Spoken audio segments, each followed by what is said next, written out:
2 days out from the Tampa Pro, and what I want to share with you today is how to prep and travel with your food for shows.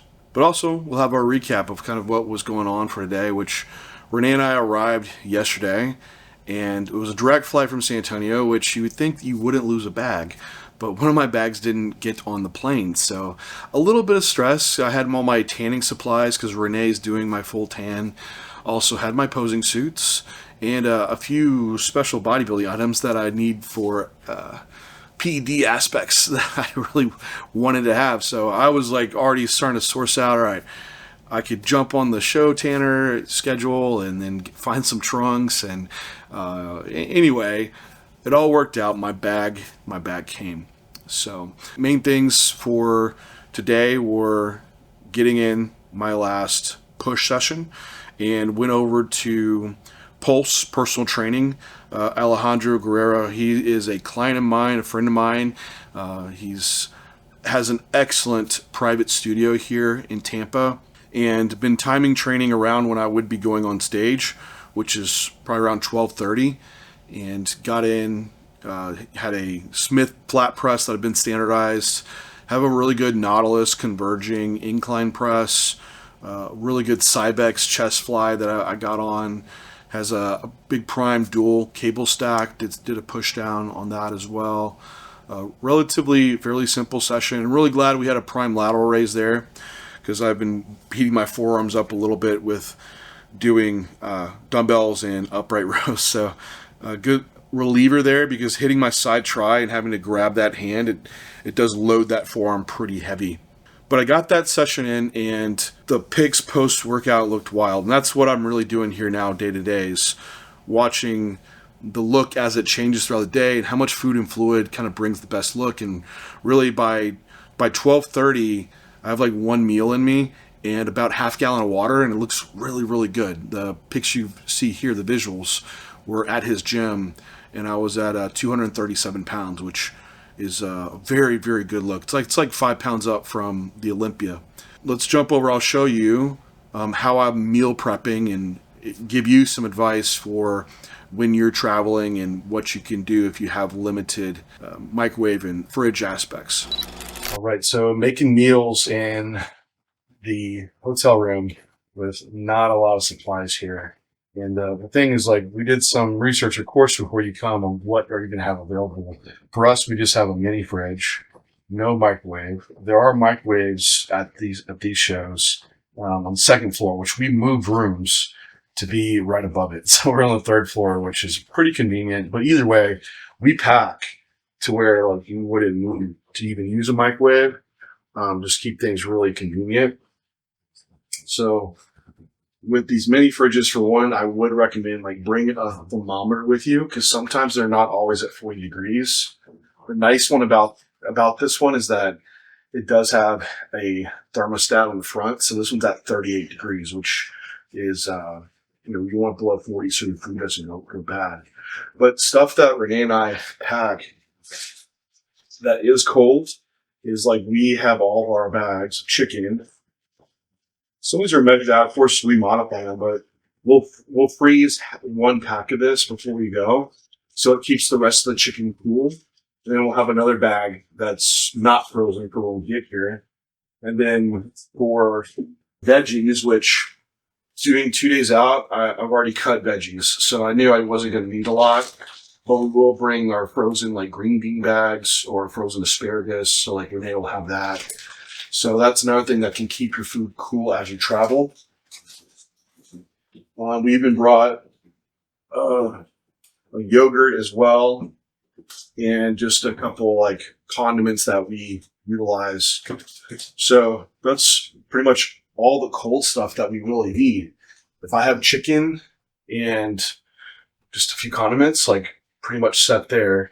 The key is up here is that I bring this Yoji Rushi rice cooker and just keep it going the whole time. I have fresh rice. I won't do cold rice because it starts getting really hard and it actually increases resistant starch and makes it harder to digest.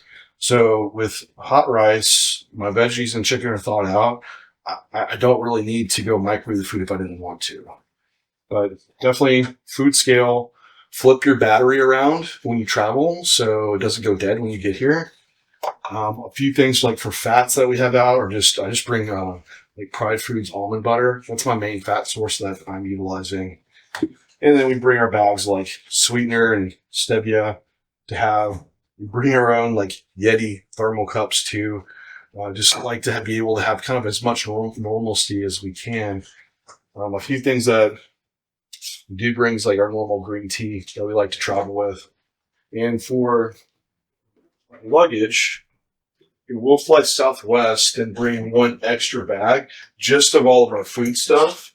If you're not traveling with a lot, you could probably get away with just having it in your other luggage. But this is HEB. We're in Texas. It's just a thermal lined bag we can put all of our cold stuff in and travel with. For that. Now, if you come to our kitchen with our sink, which it's our bathroom. So this is going to be our sink, but we use all of these collapsible Tupperwares. That's all we travel with and eat out of, which makes space really easy. These are also very, very easy to wash out. The key though, if you're having things that have like residual amounts, wipe it with like a piece of toilet paper, throw that in the toilet and flush it, then wash it out because we have clogged sinks. Go figure, right? So, and another thing, like if you are doing oats, like Renee will still do her oatmeal. So water gets pretty hot, but also we have a Keurig here. So it will just make just hot water, which you can just pour it in your oats and it'll cook plenty. Just give it a little bit of time. So that's at least the setup for how we work it in here. Let's go look at our dry goods though. Okay, so with all the dry stuff, for one, supplements. You might have already seen me how I packed, but this was like a actual, it was like a bead holder. But it comes with 14 of these little pill packs. So I just packed them all. I'll do like 2 weeks in advance. So this is really convenient to utilize.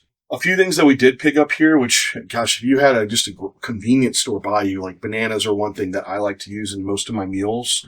And we did pick up just some blueberries at the grocery store. Then, for just space and organization, like we brought a lot of our dry goods too and put them into the cabinets and where you normally would put your clothes, right? So we did bring just a bag of oats and our bags. I'll do a lot of whey on peak week. It's just a very small volume. It digests really well for me. So I don't need, that's another reason why I don't need like a microwave and a full kitchen. But we brought animal frosted cinnamon bun and brownie batter. And these will all get double bagged in our luggage. So if anything was to pop, at least there's one more bag to protect you a little bit. We do have lots of rice cakes. So I brought 2 sleeves of these, which I won't use a lot of rice cakes, but I do have some. And then we did bring our sourdough bread from home. Renee was like, should I bring this bread? I was like, just bring it. We'll use it. So I've had a little bit from meal 1. Again, this is another item that digests really good for me. And being 2 days out, like, fiber is very low. So all these carb sources work really well. We also have in our next carb stash, or the Rice Krispie treats. Again, it's rice-based, it's condensed, and that's what a lot of meals will go to now. Bring in dates. I brought my raisins as well. Just dried fruits keep potassium up, but they're also condensed in volume and good carb sources to utilize. And then I bring rice. So I bring just 4 pounds of rice. That'll be enough to make in that rice cooker. And just have, of course, some cinnamon. And brought a few extra like pill supplements and like my pre-workouts. I'll already measure out what I want. I'll put like, this is Animal Pump. I'll put the amount of gram weight to measure out on here. And then some lifesaver items for me is like gas relief pills, because I like will swallow air of my CPAP sometimes. So that can alleviate if you're having some bloating or anything. And I think that was the main thing for all of our packing. Again, it's like pretty simple if you need to pack and you're going to just peak in the hotel room.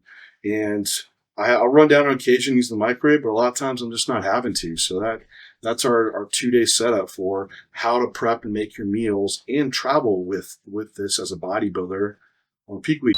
The rest of the day was pretty uneventful. It kind of day flew by once we got back from the gym, but get a little cooped up. So Renee and I went over to the Westin, which is a hotel just like 4 minutes away, and there's a Starbucks there which has a little beachfront, which thought, hey, it's Tampa, let's get out at least close to some sand and water, which you could rent jet skis there. So we took out the jet skis. No, just kidding. We didn't take out the jet skis, but we watched other people and had some decaf iced coffees and just hung out there for a little bit. Came back to the hotel and put on my last coat, not my last coat, but the last of the night, did my last coat. I started doing this self-tan 4 days out, which is 1 day earlier than usual. So put on the Pro Tan. We're doing a mix of the base overnight and also super dark. So combining those together, super dark alone, for me, sometimes it can get a little muddy. So doing a mix, but put that on at night and we sleep in it, and then can rinse the next day and just keep repeating that process. I just do a shave like once, and then 1 day out is when I'll do a shave again. So kind of keeps it pretty easy that way. But that's 2 days out, just kind of this quick summary rundown of everything. And we'll talk on our next video about how we're actually running this peaking process and what we're looking at.